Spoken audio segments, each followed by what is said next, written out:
It is time for my Should You Reads of the Magic of the Lost trilogy, which are on my shelf right over there. Yes, here they are. They are stunning. They deserve to be on my new shelves. I love this trilogy. Now, that said, this is still going to be a spoiler-free Should You Read, which means I'm going to try my best to help you decide, is this the trilogy for you? Because series take a lot of time, effort, and money. But I do have a spoiler-free review for the first book, The Unbroken, and I have an author interview.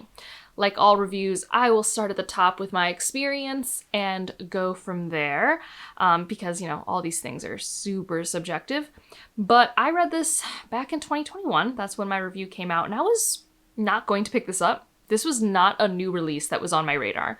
I picked it up because I was buddy reading it with a bunch of my friends, and I adored it. Probably the most out of anyone in that group, because I think I'm the only one who's finished the trilogy, and I've read the first book 3 times. I love it so much. And I was really surprised because a lot of its marketing really weren't buzzwords for me. If anything, they were almost anti-buzzwords. And I'm going to get into that when I talk about what is this trilogy. So I made a review for that. You can still watch it. It's on the channel. It's a good review. I just rewatched it. I was apparently very warm that day. And every time a new book came out of the series, I would reread what was out. And here I am. I have finished it. So Sovereign came out the past year, and I've enjoyed all the installments. It has only been meeting my expectations after completely exceeding them the first time through. And so what is this trilogy? Magic of the Lost. Well, it's a fantasy trilogy. We can start there. It comfortably fits into a more historically based fantasy background. Historical time period. It's a time period with guns. And heavily inspired by, I believe, 1800s, Northern African, Southern Europe sort of area around the Mediterranean. So that's kind of the thing there. It is lower magic. The magic we have has to do with gods and the powers that we have forgotten about and lost. Magic of the Lost. And then a word that gets thrown around a lot is military fantasy. And although our main character, Teren, is a part of the military, and there are moments with battles, I wouldn't say this fits into that tactical, strategic military fantasy grouping. That is something that I tend to stay away from because I don't find that as interesting. I'm not a big siege person or stuff like that. This is only really military in that Teren was in the military. And honestly, that shifts pretty dramatically early on in the book. The twists and turns and the pivots you will be taking in that first book, you will end up more comfortably in rebellion fantasy. And this is definitely more political rebellion fantasy. What is unique about this versus other rebellion fantasy is that I believe it's more grounded in true, like, thinking of how people would react in these situations. You're seeing the rebellion not only from within the Empire, but also where the Empire is oppressing. One of our main characters is a part of the Empire. And just, it stays focused in this human space. It doesn't turn into that fantasy trilogy where, actually, hold the phone, we have to drop everything because there's a big bad here. And, like, I love the Mistborn trilogy, but, like, that's, like, classic what the Mistborn trilogy does, right? It just, like, we don't get to focus on the rebellion and changing the government. We have to handle bigger issues. This gets to stay in the thought process of occupation, oppression, empires, and how do we change those systems. And it does this through a very character-focused lens. And that's why I love it, right? Like, I'm a very character-focused individual. And specifically, I just like getting to know people and feel like all their decisions make sense, and I love their interaction. So that's what I want to talk about next, because that's the strongest thing for me in the series are the characters. Our main two are Teren and Luca. We do add more supporting characters starting in the second book that are incredibly interesting and important, but our main two are these disastrous, beautiful individuals. Teren's like the main character. She's the best. She's the one on the cover of the first book. And I love her for so many reasons. Her growth is astounding. She's also the lens in which you get to see a lot of cool magic, and she doesn't belong anywhere. She is a conscripted child soldier, so when the story starts where she's coming back to the land where she was stolen from to become a part of the Empire's army, and she believes, she has drunk the Kool-Aid, that if she plays right, if she does everything perfectly, they will promote her. She will be able to make life better for other people like her who are called Sands. And obviously, you know, we've seen this done before. Playing the system does not always mean the system rewards you. Sometimes it can, but it doesn't always.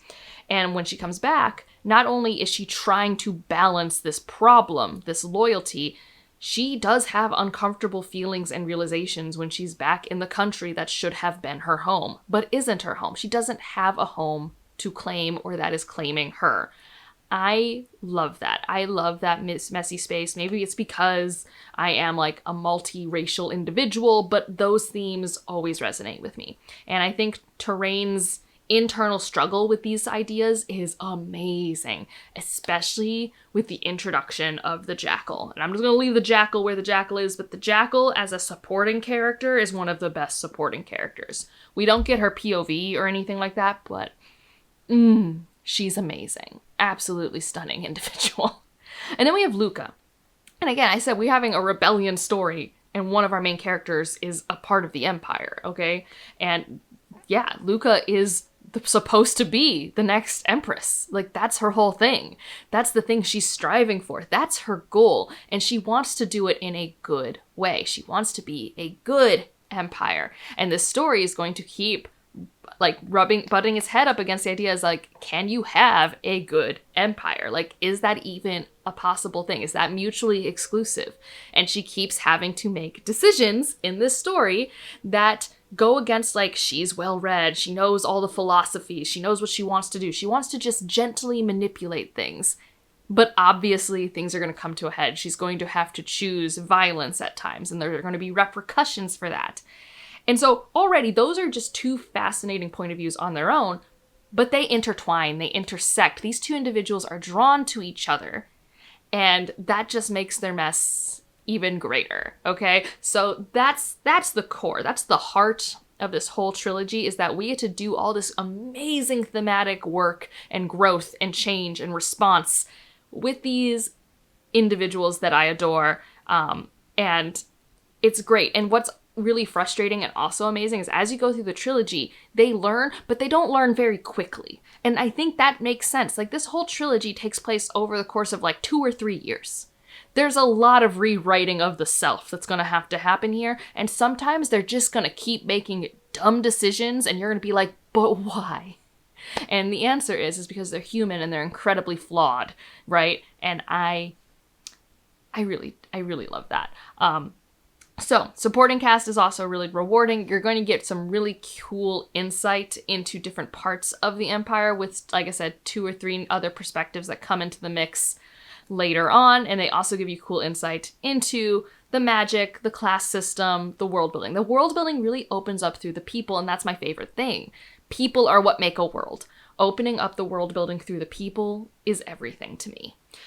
And so let's go then into a little bit more of the world building. I already talked a little bit at the top, but this is heavily inspired by history that's happened on our Earth. The language is definitely a mixture of French and Middle Eastern and Arabic, but it's not quite any of those things. And we have these gods and these lost powers, and we're going to be learning about them. And it's going to be about the class system. So like all of that's there, and we're going to learn about it all through the people.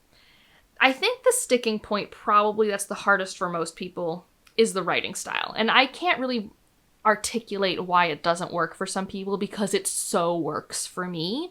But I think just being on the internet, I do know that it lands really well for some people. Like, it's like butter in my head, and other people find it, I think, I think they don't vibe with the cadence. I think it's a cadence issue. It's not a content of the writing style issue. It's not that it's not grammatically correct.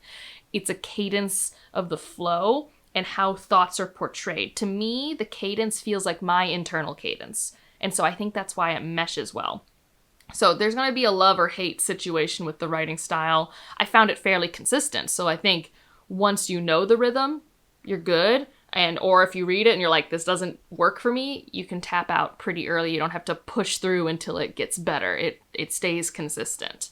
But I think what's really awesome is the plot. Like, I feel like in a lot of new fantasy these days, we don't get to sink into the moments. We just have to be go, go, go, go, or it's like super slow. Like, there's no good medium paced book anymore. And I find that our ability to stay and grow and process in the quiet moments of these novels is so good and very well balanced by the tense moments that exist. They're tense sometimes just because of the nature of the circumstance. Sometimes they are action-packed. Sometimes they're really, really cool.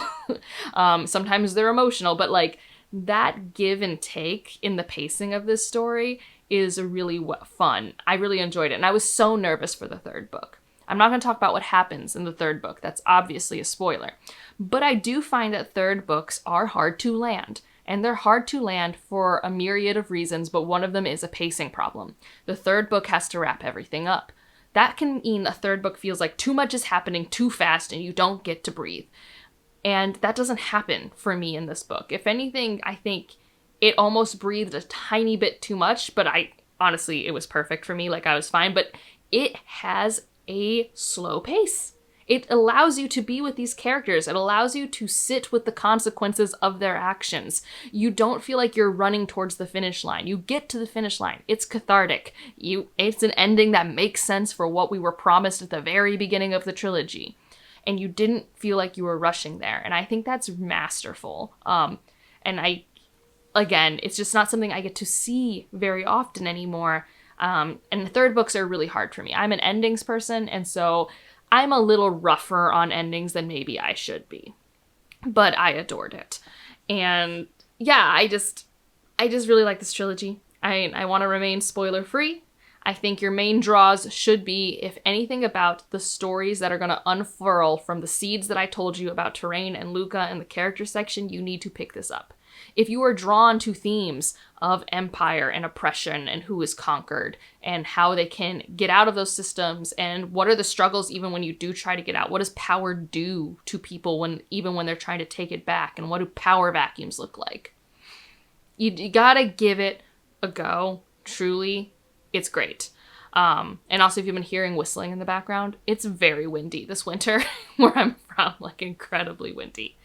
Let me know if you've read the first book, if you want to keep going on, if you haven't read it yet, if you're more likely to now, and if you have any other questions, I'll answer them spoiler-free down below. And if you want to leave any thoughts for people who find this video to help them decide for themselves, as long as it's spoiler-free, positive or negative, it can exist in the comments down below. Just has to be spoiler-free. If you just want to leave an emoji to let me know you're here, leave something related to the desert, although we do travel outside the desert in this trilogy. And otherwise, if you liked it, subscribe if you want to, and I'll see you in the next one. Bye.